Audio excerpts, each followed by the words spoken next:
Bonjour à tous. La vidéo d'aujourd'hui concerne l'activité documentaire numéro 18 sur les signaux sonores thérapeutiques.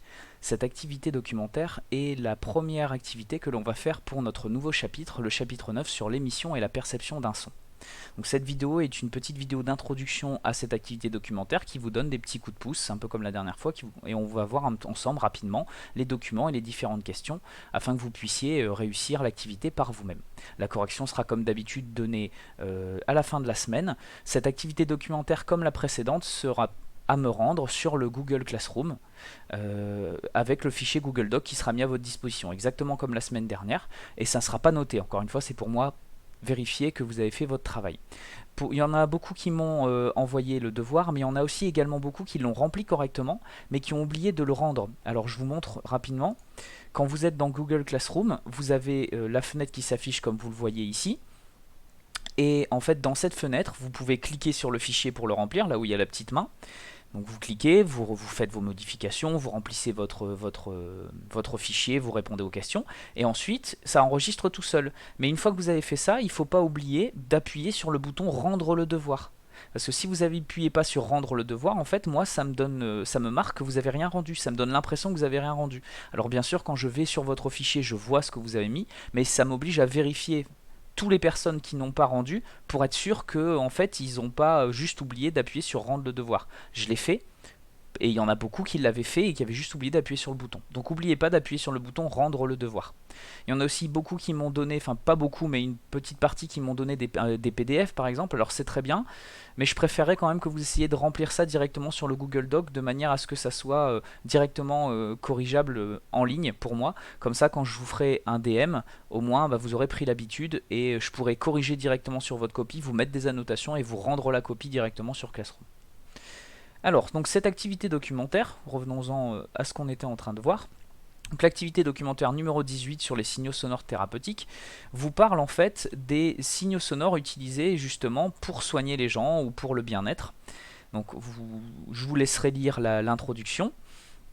Vous avez à votre disposition plusieurs documents. Vous avez le document 1 qui vous donne des domaines de fréquences de signaux sonores. Vous avez cette frise qui vous explique les différents domaines avec les fréquences correspondantes. Si vous vous souvenez, vous aviez vu ce genre de choses dans le jeu du professeur K.O. avec les notes de piano. Chaque note avait une fréquence bien spécifique. Voici justement les domaines de fréquences des sons. Ensuite, vous aviez le document 2 qui vous expliquait les thérapies du bien-être. Le document 3 qui vous donnait l'enregistrement d'un signal sonore. Et le document 4 qui vous explique ce qu'est un signal périodique. Vous avez également à votre disposition un vocabulaire, un mot de vocabulaire, le motif élémentaire ici. On vous dit la plus petite partie de courbe qui se répète identique à elle-même à intervalles de temps égaux. Et vous avez également une donnée ici, qui est la valeur approchée de la vitesse de propagation d'un signal sonore dans l'eau, qui est de 1500 mètres par seconde. Alors voyons voir un petit peu les questions, on va jeter un œil rapidement. Les premières questions que vous avez sont les suivantes. Indiquez le domaine de fréquence des sons audibles par l'être humain. Donc ça c'est assez simple. Vous regardez le document 1 et vous pouvez donner les différents domaines de fréquence de sons audibles par l'être humain. Ensuite, le document 2, on vous demande de nommer le type de signaux sonores émis par les dauphins. Donc il faut lire attentivement le document 2 et grâce à ce qui est dedans, en se servant de la frise du document 1, vous allez pouvoir nommer les types de signaux avec les différents noms qui vous sont donnés dans le document 1. Question 3a, on vous demande de justifier que l'enregistrement du doc 3 correspond à un signal périodique. Alors pour ce faire, il faut bien lire la définition du signal périodique du document 4 avec la définition d'un motif élémentaire et vous allez devoir regarder attentivement la courbe et voir si en effet il peut être qualifié de signal périodique d'après ce que vous voyez comme définition. Ensuite, question suivante, alors la question 3b, on vous demande de donner le nombre de motifs élémentaires visibles sur ce signal. Donc, à vous de compter le nombre de motifs élémentaires, donc de répétitions, d'accord, de parties de courbes qui se répètent que vous voyez à l'intérieur de ce signal. Et enfin ensuite, question C, on vous demande d'en déduire la fréquence de signal sonore. Alors je sais que vous n'avez pas encore calculé de fréquence, d'ailleurs on ne vous demande pas de vous servir de la fréquence, de la formule de fréquence qu'on verra par la suite. Là on vous demande de faire preuve de logique, de lire attentivement le document 4 qui vous explique ce qu'est une fréquence. Et normalement vous pouvez déduire de la courbe du document 3 la fréquence en comptant en fait le nombre de motifs. D'accord ? On vous dit que la fréquence c'est le nombre de motifs par seconde. À vous de faire le calcul, vous pouvez le faire simplement avec une règle de 3. Voilà, je vous laisse faire ça.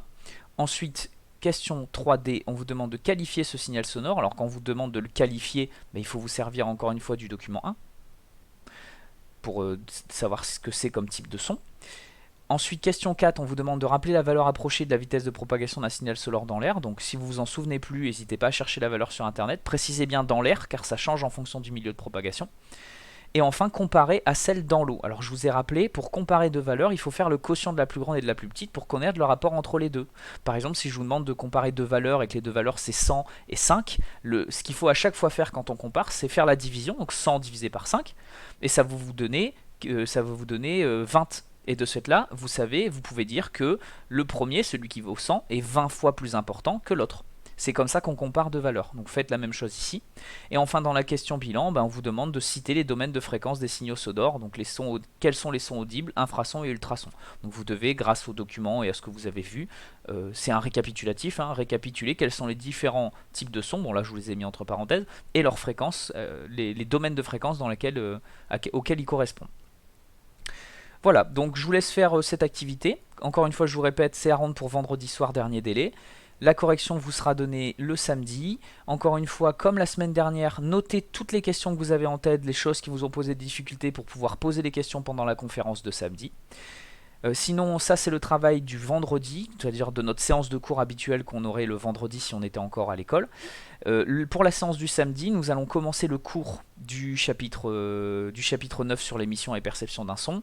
Il y aura également une petite activité à faire durant le cours. Tout sera expliqué dans la vidéo du cours. Donc il faudra bien regarder attentivement la vidéo et c'est la vidéo qui va rythmer tout le reste. Elle va vous dire ce qu'il faut faire, à quel moment le faire pause sur la vidéo, faire telle activité, faire tel exercice, etc. Bref, c'est dans la vidéo que vous aurez tout le cours sera dans la vidéo, exactement comme si on était le samedi ensemble et que c'est moi qui rythmais le cours quand on est en classe. Sauf que là, c'est la vidéo qui le fera pour moi. Voilà, donc je vous souhaite bon courage et puis n'oubliez pas de noter vos questions pour pouvoir me les poser samedi. A bientôt.